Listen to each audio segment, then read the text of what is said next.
প্রত্যেকটা খেলোয়াড়ই তার জীবনে বাইসাইকেল কিক গোল করতে চায়, কিন্তু এই বাইসাইকেল কিক গোল করতে গিয়ে অনেকেই তো আবার অন্যের নাকে মুখে এভাবে লাথি মারে। আবার কেউ কেউ তো তাদের জীবনের বাইসাইকেল কিক গোলগুলো একটুর জন্য মিস করে ফেলে। এমনও রেকর্ড আছে গোলকিপার তার গোলবার ছেড়ে প্রতিপক্ষকে বাইসাইকেল কিক থেকে গোল করে ফেলেছে।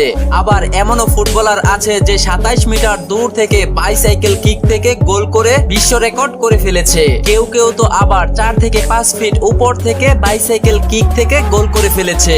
তাই আজকের ভিডিওতে আমরা ফুটবল ইতিহাসে সেরা 10টি বাইসাইকেল কিক গোল দেখতে চলেছি। তো চলুন বেশি কথা না বলে ভিডিওটি শুরু করা যাক। আর হ্যাঁ, আপনি যদি আমাদের চ্যানেলে নতুন হয়ে থাকেন তাহলে অবশ্যই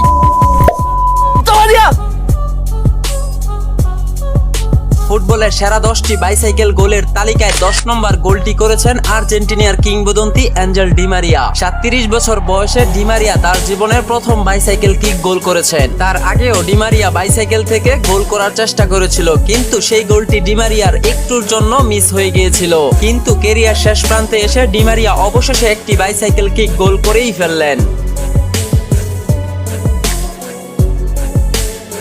ফুটবলের সেরা 9 নম্বর বাইসাইকেল গোলটি করেছিলেন সেবাস্টিয়ান হালার। হালার এই গোলটি 5 জন ডিফেন্ডারের মাথার উপর থেকে করেছিলেন, যা ছিল একটি অসাধারণ বাইসাইকেল কিক গোল। সেরা বাইসাইকেল গোলের 8 নম্বর গোলটি করেছিলেন অ্যান্ড্রু থমাস ক্যালর, যাকে সংক্ষিপ্তে অ্যান্ড্রো ক্যারল বলা হয়। তিনি এই বাইসাইকেল কিকটি নিয়েছিলেন বাঁ পায়ে। তার বাঁ পায়ের এই বাইসাইকেল কিক গোলটি বিশ্ব ফুটবল ভক্তদের মন কেড়েছে। এবার গ্যারেথ বেলের এই বাইসাইকেল কিক গোলটি দেখুন। গ্যারেথ বেল এই বাইসাইকেল কিক গোলটি করেছিলেন ব্রাজিলের মার্সেলোর লম্বা একটি পাস থেকে। 2018 সালে উয়েফা চ্যাম্পিয়ন লিগের ফাইনাল ম্যাচে তার এই বাইসাইকেল কিক গোলের কারণে রিয়াল মাদ্রিদ সেদিন ফাইনাল ম্যাচে জয়লাভ করেছিল। এই গোলটি ছিল ইতিহাসের প্রথমবার কোনো গোলকিপার বাইসাইকেল কিক থেকে গোল করে বিশ্ব রেকর্ড করলো। দক্ষিণ আফ্রিকার প্রিমিয়ার লিগে 2016 সালে গোলকিপার অস্কারিন মাসুলুকে এই গোলটি করেছিলেন। খেলার শেষ সময়ে ম্যাচ জেতাটা যখন অনেক গুরুত্বপূর্ণ হয়ে যায়, তখন অনেক গোলকিপারকে দেখা যায় প্রতিপক্ষ দলের গোলবারে আক্রমণ করতে, কিন্তু সেদিন ইতিহাসের প্রথমবার কোনো গোলকিপার প্রতিপক্ষ দলকে বাইসাইকেল কিক থেকে গোল করেছিল, যা ফুটবল ইতিহাসে আর কেউ কখনো করতে পারেনি। ফুটবলে জলাতান ইব্রাহিমকে চেনে না এমন ফুটবল ভক্ত হয়তো কমই আছে। 2012 সালে জলাতান ইব্রাহিম ডি বক্সের বাহিরের প্রায় 27 মিটার দূর থেকে বাইসাইকেল কিক থেকে যে গোলটি করেছিলেন, তা ফুটবল ইতিহাসের সবচেয়ে দূর থেকে বাইসাইকেল কিক গোল ছিল। ম্যাচের 90 মিনিটের মাথায় সুইডেন ছিল 3-2 গোলে পিছিয়ে, কিন্তু জলাতান ইব্রাহিমের এমন দুর্দান্ত বাইসাইকেল কিক গোলের কারণে অবশেষে সেদিনের সেই ম্যাচটি ড্র হয়। 2022 সালে পিএসজিতে যোগ দেওয়ার পর লিওনেল মেসি তার জীবনে প্রথম বাইসাইকেল কিক গোলটি করেছিলেন। এর আগে মেসি আরো বহুবার চেষ্টা করেছিলেন বাইসাইকেল কিক থেকে গোল করার, কিন্তু মেসির এর আগের প্রত্যেকটা বাইসাইকেল কিক গোলগুলো একটুর জন্য মিস হয়ে গিয়েছিল। অবশেষে 2022 সালে পিএসজিতে এই বাইসাইকেল কিক গোলটি মেসি করেছিলেন।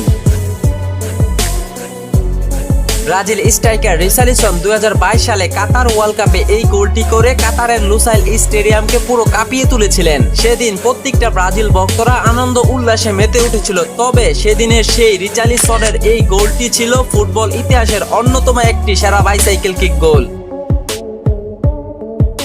2018 সালে রোনালদো জুভেন্টাসের বিপক্ষে কোয়ার্টার ফাইনালের ম্যাচে এই বাইসাইকেল কিক গোলটি করেছিলেন। রোনালদো তার জীবনে অনেক বাইসাইকেল কিক নিয়েছেন, কিন্তু দুঃখজনক ব্যাপার হলো রোনালদোর এত বাইসাইকেল কিক থেকে মাত্র 2টি বাইসাইকেল কিক গোল হয়েছে। কিছুদিন আগেও সৌদি আরবের আল নাসরের একটি ম্যাচে রোনালদো বাইসাইকেল কিক নিয়েছিলেন, কিন্তু দুঃখজনক ব্যাপার হলো সেই বলটি গোলবারে লেগে রোনালদোর বাইসাইকেল কিক গোলটি মিস হয়। রোনালদো তার জীবনে সর্বমোট 2টি বাইসাইকেল কিক গোল করেছেন। 2013 সালে একটি গোল করেছেন এবং 2018 সালে এই গোলটি করেছিলেন। গার্নাচো 2023 সালে ম্যানচেস্টার ইউনাইটেডের হয়ে সার্বিয়া ক্লাবের বিপক্ষে ম্যাচের 82 মিনিটের মাথায় প্রায় 3 থেকে 4 ফুট উচ্চতা থেকে এই বাইসাইকেল কিক গোলটি করেছিলেন। তার এই বাইসাইকেল কিকটি ছিল একদম নিখুঁত। তিনি আকাশে উঠে এই শটটি নিয়েছিলেন এবং গোলবারের কর্নার দিয়ে বলটি জালে জড়িয়েছিল। এই গোলটি ছিল অসাধারণ এবং ফুটবল ইতিহাসের সেরা একটি বাইসাইকেল কিক গোল। বন্ধুরা, এই সেরা 10টি বাইসাইকেল কিক গোল থেকে আপনার কাছে সবচেয়ে বেশি কোন গোলটি সেরা বলে মনে হয়েছে অবশ্যই কমেন্টে জানিয়ে রাখুন।